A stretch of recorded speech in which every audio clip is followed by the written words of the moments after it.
looking at my next few examples because we'll eventually maybe talk about the sandwich theorem. We'll see.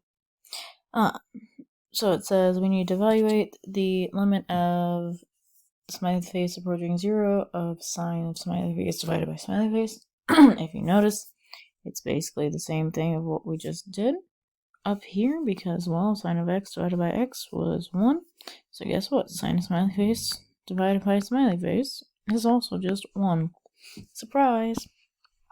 Alright, on B, the limit as x approaches 0 of sine of 5x divided by 4x. Well, the first thing I notice is I don't have the same thing up top and with my sine that I do on the bottom. So if there's a way that I can fix that, I'm going to.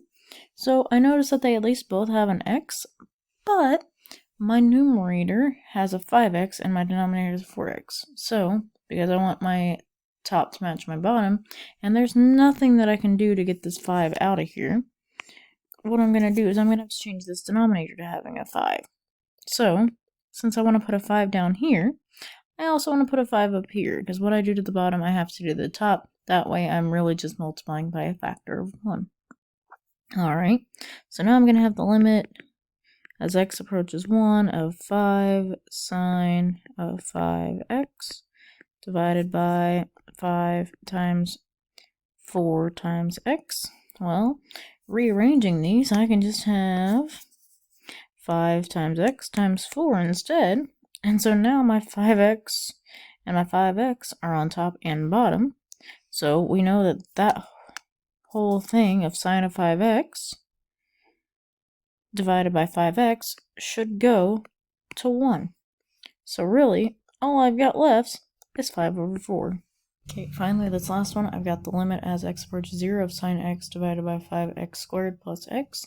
So the first thing I notice is that I've got just a sine of x here, so I probably want an x somehow on the denominator as well, just so I can cancel out that sine of x, because sine is gross. So the first thing I notice about the denominator is that I can pull out a GCF here.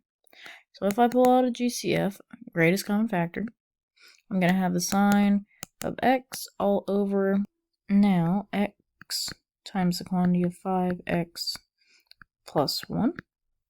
Alright, so now I've got sine of x divided by x. As my limit approaches 0, that is going to just go to 1. So really all I've got is 1 times 1 over 5x plus 1. But since I plugged in my limit to one part, I probably need to plug in my limit to my other piece as well. Up with 5 times 0 on the bottom, now plus 1. Alright, simplifying this up, I should get 1 times 1 over 1, which is just, surprise, 1, and now we're done.